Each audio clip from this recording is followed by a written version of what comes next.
Hello കൂട്ടുകാരെ, നമസ്കാരം. എല്ലാവർക്കും കേട്ടോ, എല്ലാവരും സുഖമായിരിക്കുന്നതെന്ന് വിശ്വസിക്കുന്നു. നമ്മളിതാ ഗൂഡല്ലൂർ ഇപ്പോൾ വസന്തകാലത്തിൻ്റെ സീസണാണ് കേട്ടോ. നീലക്കുറിഞ്ഞി പൂത്ത് നിൽക്കുന്ന ഒരു സമയമാണ് ഇപ്പോൾ. ശരിക്കുള്ള നീലക്കുറിഞ്ഞി അല്ല, ഇതിന് മേട്ടുകുറിഞ്ഞി എന്നാണ് പറയുന്നത്. ഇത് 7 വർഷത്തിലൊരിക്കൽ, 3 വർഷത്തിലൊരിക്കൽ, 2 വർഷത്തിലൊരിക്കലൊക്കെ പൂക്കുന്ന ഒരു പൂവാണിത് ഓരോ സ്ഥലങ്ങളിൽ. പക്ഷേ ഇതിനെല്ലാവരും ഇപ്പോൾ നീലക്കുറിഞ്ഞി ആക്കിയിട്ടുണ്ട്. ഇപ്പോൾ നമ്മൾ ശരിക്കുള്ള നീലക്കുറിഞ്ഞി 12 വർഷത്തിലൊരിക്കലല്ലേ പൂക്കാറുള്ളത്.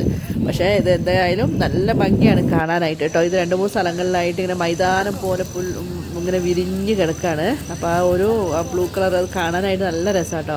അപ്പോൾ കുറേ ടൂറിസ്റ്റ് ആളുകൾ എവിടെ നിന്നൊക്കെയോ ഉണ്ട് കാണാനായിട്ട് വരുന്നു. പക്ഷേ ഇനിയുണ്ടല്ലോ, നമ്മുടെ ഈ പൂവ് നമ്മൾ ഈ പ്രകൃതിയിലുണ്ടാവുന്നത് നമ്മളിപ്പോൾ എന്തായിക്കോട്ടെ, നമ്മളത് ജസ്റ്റ് കാണുക, ഫോട്ടോ എടുക്കുക, വീഡിയോ എടുക്കുക ഒക്കെ ഓക്കെ.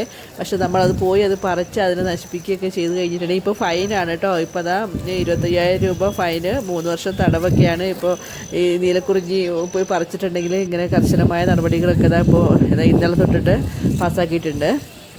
ശരിക്കും പറഞ്ഞാൽ ആളുകൾ എന്ത് ചെയ്യണമെന്നറിയോ, ഇങ്ങനത്തെ ഭംഗിയുള്ള പൂക്കളൊക്കെ കാണാൻ പോകുമ്പോൾ അത് ചോടയപ്പൊടി പറിച്ചുകൊണ്ട് വരികയാണ്. അതുകൊണ്ട് ഇപ്പോൾ അധികം ടൂറിസ്റ്റ് ആളുകളൊന്നും അങ്ങോട്ട് അലോഡല്ല. ഒന്നാമത് വന്യമൃഗത്തിൻ്റെ ശല്യങ്ങളുണ്ട്. പക്ഷേ എങ്കിലുണ്ടല്ലോ, ഇത് ഈ പൂക്കളൊക്കെ കണ്ടു കഴിയുമ്പോൾ നമ്മളിപ്പോൾ ഒരു റോസ ചെടിയിലായാലും റോസ് കാണുമ്പോൾ നല്ല ഭംഗിയല്ലേ, അത് പറിച്ച് കഴിഞ്ഞാൽ എന്ത് ഭംഗിയാണുള്ളത്, അത് പോയില്ലേ.